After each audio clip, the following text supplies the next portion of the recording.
David Vetter era un niño despierto y de ojos expresivos que vivía con sus padres, David Jr. y Carol Ann, y su hermana Catherine en la ciudad de Conroe, al norte de Houston, en el estado de Texas, Estados Unidos.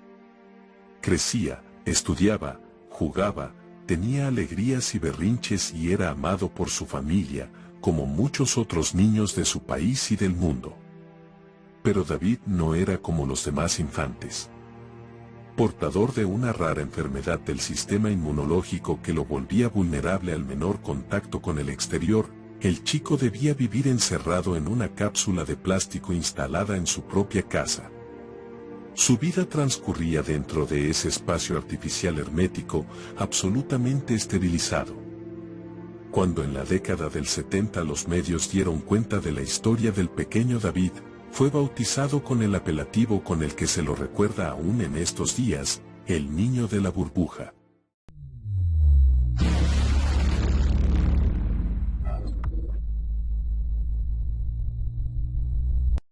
David Philip Vetter nació en el Texas Children's Hospital de Houston un 21 de septiembre de 1971. La mamá del bebé y sus médicos ya sabían que el niño podría nacer con una patología hereditaria que requería cuidados y habían convertido la sala de parto en un espacio absolutamente esterilizado. Es que el pequeño que llegaría al mundo tenía grandes posibilidades de padecer la enfermedad conocida como inmunodeficiencia combinada grave. SCID, por sus siglas en inglés. Esta afección destruye el funcionamiento del sistema inmunológico humano, lo que ocasiona que cualquier germen que circule por el ambiente o en otras personas y entre en contacto con el organismo enfermo, se convierta en un invasor letal. Los papás de David habían tenido en 1970 otro bebé que nació con esa afección, al que habían bautizado David III. Este pequeño recibió un trasplante de médula, en ese momento, la única forma de tratar la patología, donada por la primogénita de la familia, pero no superó el tratamiento y falleció a los 7 meses de vida. Los médicos le habían advertido al matrimonio Vetter que la enfermedad se manifestaba solo en los hombres y que, en caso de tener un nuevo niño, las posibilidades de que naciera con la inmunodeficiencia eran de 50%. Pero los Vetter querían darle un hermano a Catherine y confiaban además en que, de nacer con la patología, la ciencia no tardaría mucho en encontrar una cura para acabar con ella.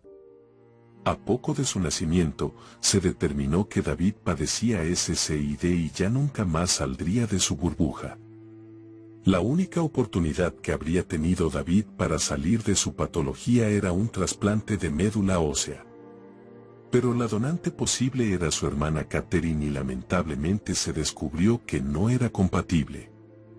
De modo que el niño debió acostumbrarse a vivir aislado. En su universo de plástico, el chico tenía distintos ambientes conectados por un pasador. En uno de ellos tenía sus juguetes.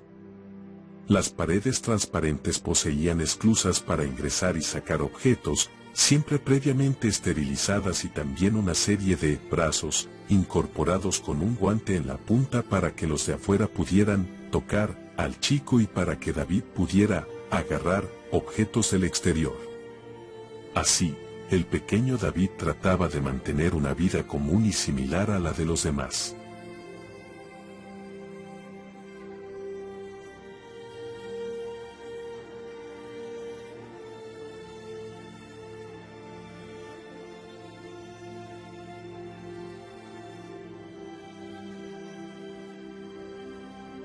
Miraba la televisión y jugaba con su vecino y amigo Shaun, que lo visitaba cotidianamente. También solía ver junto a su padre los partidos de fútbol americano de los Houston Oilers. Estudiaba con maestras particulares y también a través de un altavoz telefónico que lo comunicaba con el aula de una escuela cercana.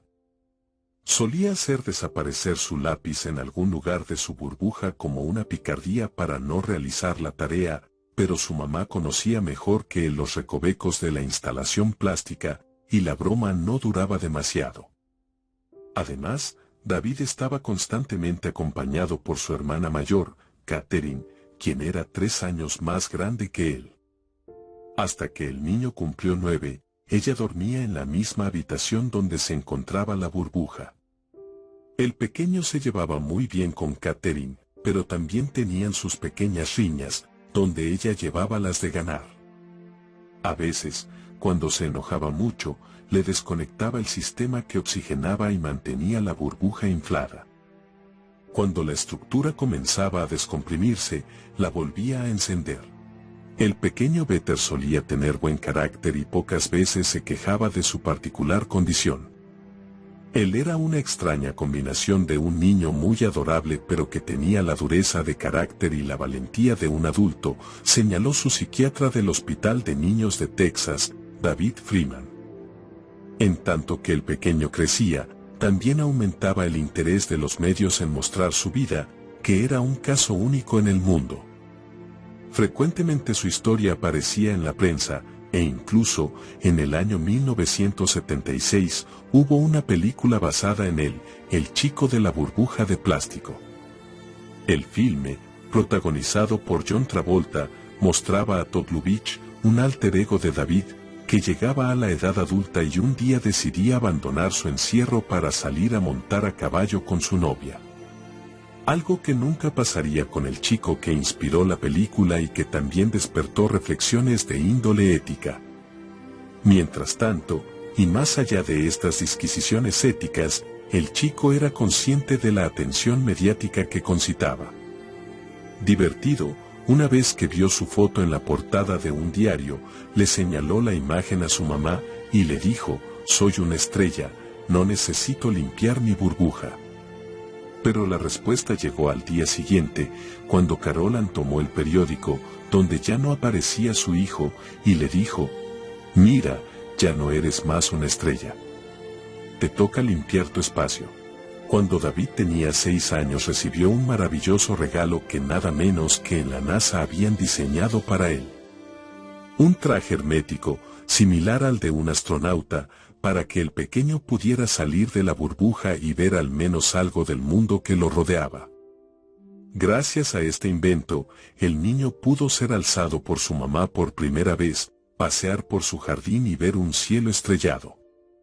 Luego de unas 6 o 7 salidas, todas breves porque su traje no tenía autonomía para mucho tiempo, el niño se aburrió y abandonó sus excursiones.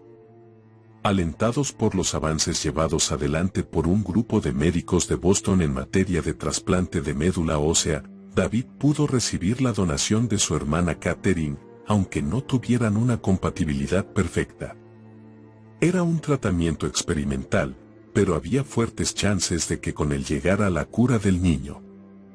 El 21 de octubre de 1983, un David Peter de 12 años se sometió al procedimiento. Ayudó incluso a que los médicos lo inyectaran en su propia burbuja. Pero las esperanzas de lograr una mejora se desvanecieron poco tiempo después. Y la tragedia se precipitó. El niño se enfermó fuerte por primera vez en su vida, y sus médicos descubrieron la causa. En la médula de Catherine había un virus, el Epstein-Barr, que no fue detectado en los análisis y que provocó a David un linfoma, una especie de cáncer cuya agresividad minó definitivamente su salud. El 7 de febrero el pequeño fue sacado de su burbuja para poder ser tratado de forma directa, pero su situación no paraba de empeorar. El 22 de febrero de 1984, con una entereza formidable, el niño de la burbuja le dijo a su psicóloga que la amaba, le guiñó un ojo a su médico personal, William Scherer, y bajó sus párpados. Minutos antes de morir, recibió el último y único beso de su madre. El caso de David Peter fue triste, pero fue también una fuente de investigación trascendente. Se escribieron unos 40 artículos académicos sobre el niño y su autopsia, y muestras de sangre ayudaron a la ciencia a comprender y reparar el sistema inmunológico de otros chicos con la misma patología.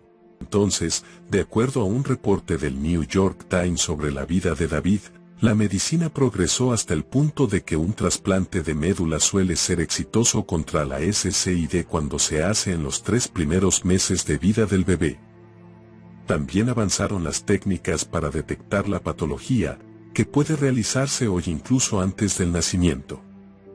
En tanto, en 1990 se desarrolló un tratamiento experimental para los síntomas de esta inmunodeficiencia. En 1993 se probó una cura, también experimental, a través de la terapia génica. Con estos dos avances científicos, la solución tan esperada para la enfermedad de David habría llegado cuando el joven hubiera tenido 18 o 21 años. Es triste pensar que con un poco más de paciencia el niño podría haberse curado.